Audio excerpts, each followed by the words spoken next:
Sir ఏపీలో చూస్తున్నాం YCP ఘోర ఓటమి దిశగా ప్రయాణం చేస్తుంది సార్.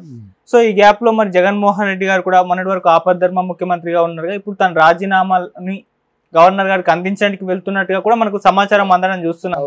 మరి ఇంత తొందరగా ఎందుకంటారు అంటే ఎలక్షన్ ఇంకా పూర్తిగా రిజల్ట్స్ ఫలితాలు వచ్చేసేయలేదు అంటే ఓన్లీ లీడింగ్ లో మాత్రమే టీడీపీ ఉంది, ఇంత సడన్ గా నిర్ణయం తీసేసుకున్నారు జగన్మోహన్ రెడ్డి గారు ఎందుకు? అంటే వెయిట్ చేసినా సరే ఆయనకు అనుకూలమైన ఫలితాలు రావు. అవును, వెయిట్ చేసి ప్రయోజనం ఏమిటి?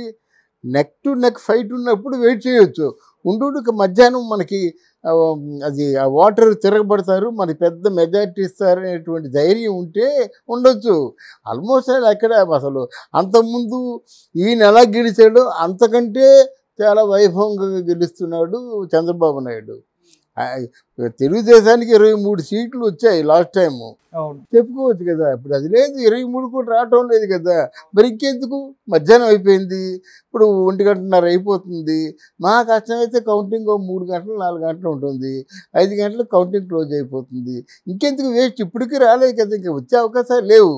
అయితే ఊహించని విధంగా ఫలితాలు వచ్చింది మాత్రం జనసేన పార్టీకి ఇంకా స్వీప్ మాట, అంతే, క్లీన్ స్వీప్. అలాగే బీజేపీ పార్టీకి కూడా ఇది ఆనందించదగ్గ విషయం ఏంటంటే బీజేపీని కూడా అప్పుడు అసలు ఆంధ్రదేశంలో బీజేపీకి స్థానమే ఉండదు. కానీ అలాంటిదప్పుడు బీజేపీ కూడా వేలూరింది, అది గొప్ప విషయం అన్నమాట.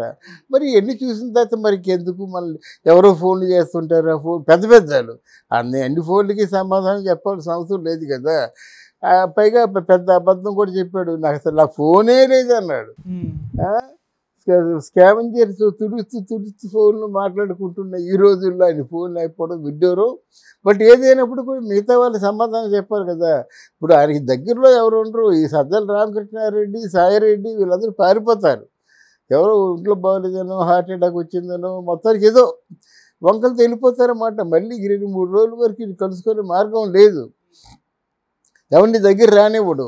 అంటే అంతకుముందు ఎవరెవరు ఏ మాయ మాటలు చెప్పి ఇలా మాట్లాడారు వాళ్ళందరినీ కూడా తాట ఒలిసే ఆ ప్రయత్నం చేస్తాడు. ఏదైనప్పుడు కూడా గెలవడు కదా. అవును, అది అందువల్ల గౌరవంగా రాజీనామా చేయడం మంచిది.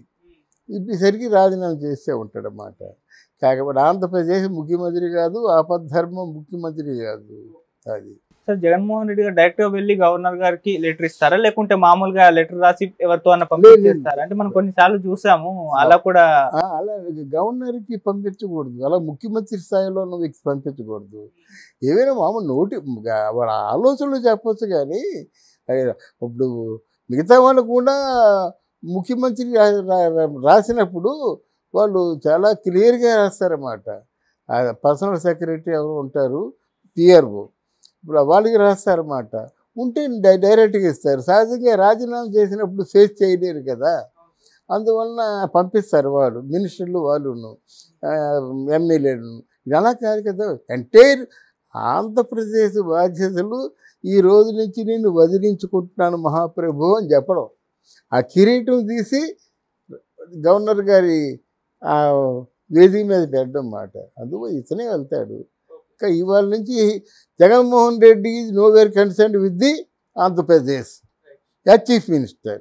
సార్ ఇప్పుడు అందరి దృష్టికి కూడా జగన్మోహన్ రెడ్డి గారు మరి ఓటమి పట్ల ఆయన ఏ విధంగా స్పందిస్తారు అన్న క్వశ్చన్ కూడా రైజ్ అయింది సార్. మీ ఒపీనియన్ లో ఆయన ఏ విధంగా స్పందిస్తారు? మామూలుగా అంతకుముందు చూసాం చాలా వీళ్ళు అంబటి రాంబాబు గారు వీళ్ళు రిగ్గింగ్ జరిగింది ఆ స్థాయిలో ఈ స్థాయిలో అని చెప్పేసి, ఇప్పుడు అటువంటి మాటలు ఏమన్నా మాట్లాడే ఛాన్స్ ఉందా, లేకుంటే ప్రజాభిప్రాయాన్ని మేము గౌరవించి మేము ఫైట్ చేస్తాం, బలమైన ప్రతిపక్షంగా ఉంటామని చెప్పేసి మాట్లాడే టైప్లో ఉందని? అంబటి రాంబాబు జోకేంటి తెలిసిన, వీడు మాట్లాడుతూను ఇప్పుడు ఉదయం పవన్ కళ్యాణ్ 1000 ఓట్లు మెజారిటీ అని చెప్పాడు కదా, అది కిందన పెట్టుకొని మాట్లాడుతున్నాడు.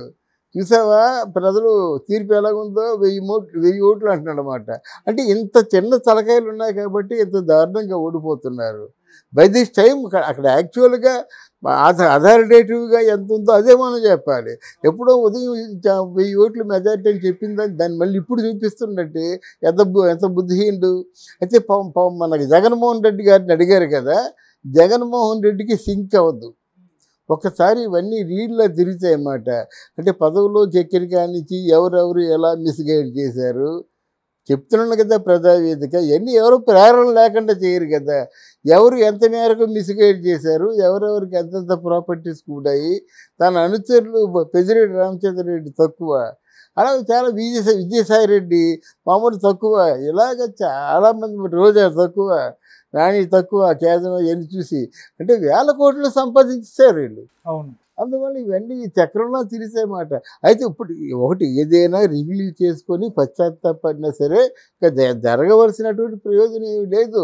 రేపటికంటే చాలా హీనంగా చూస్తారు. ఒక పోలీసు పలకడు, ఒక కానిస్టేబుల్ పిలిస్తే పలకడు. అది మాట. పదవిలో ఉన్నటువంటి గొప్పతనం అది.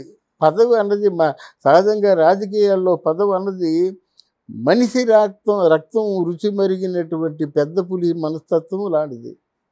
ఒకసారి రక్తం రుచి మరిగినట్టయితే ఊళ్ళోకి వచ్చేస్తుంది.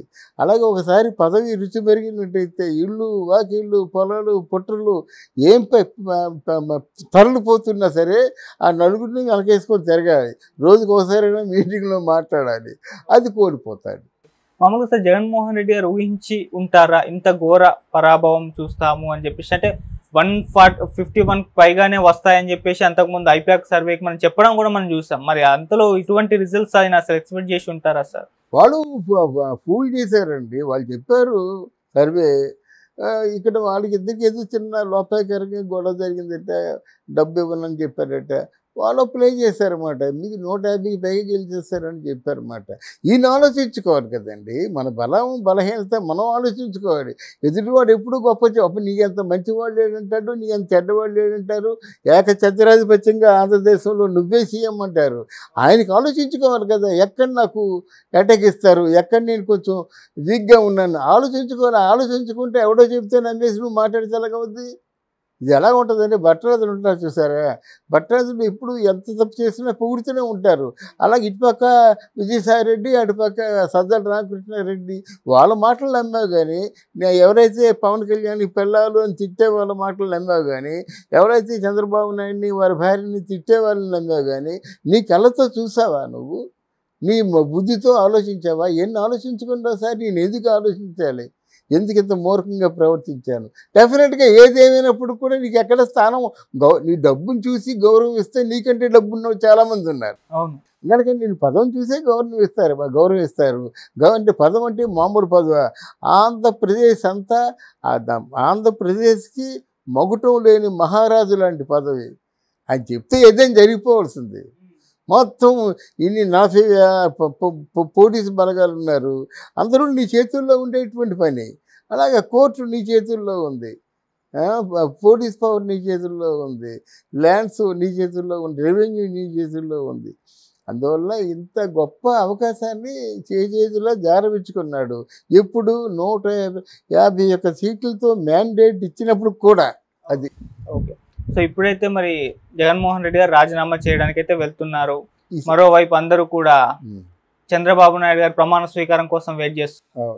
ఏం చెప్తారు సార్ వీడి గురించి? అంటే ఇక్కడ 2 ఉన్నాయండి. చంద్రబాబు నాయుడు ప్రమాణ స్వీకారం కోసమే మొన్న 29వ తారీఖున అవ్వాల్సిన మహానాడుని పోస్ట్పోన్ చేశారు. అయితే ఇక్కడ మహానాడు ఇక్కడ కాకుండా అమరావతిలోనే పెడతాడు. ఎందుకంటే మాకు ఇదే రాజధాని అంటాడు. ఇక ముందు 3 రాజధానులు లేవని ముందు దాన్ని పూర్తిగా వ్యానిష్ చేస్తాడు. మన రాజధాని అమరావతి అంటాడు. మళ్ళీ దాన్ని పరిశోధన చేసేటువంటి కార్యక్రమాల్లో పడిపోతారు. ఆ మహానాడు చాలా గొప్పగా జరుగుతుంది. దానికి రేవంత్ రెడ్డి కూడా రావచ్చు, బహుశా మన మోదీ గారు కూడా రావచ్చు, పవన్ కళ్యాణ్ ఎలాగైనా ఉంటాడనమాట. తర్వాత పవన్ కళ్యాణ్కి ప్రత్యేకించి పట్టాభిషేకం జరగవచ్చు. అది వాళ్ళ అన్నయ్య చూసారా మీరు? వాళ్ళ అన్నయ్య అమెరికాలో ఉన్నాడు అనుకుంటాను, ఉప్పొంగిపోతున్నాడు. వాళ్ళు వదినైతే మరీని అసలు ఆవిడ వదిన ఇంకా కళ్ళమని నీళ్ళు వచ్చేసి తల్లి ఎలా పొంగిపోతుందో అలా పొంగిపోతుంది అన్నమాట. జన సైనికులకి చెప్పలక్షే లేదు. అది కడుపు నిండిపోయింది. భోజనాలు ఉండవు, ఏమి ఉండవు, సాయంత్రం వరకు జేజేలే. మతాబాలు అప్పుడే కాలుస్తున్నారు. ఇక్కడ హైదరాబాద్లోనే కాలుస్తున్నారు, అక్కడ కాల్చరా.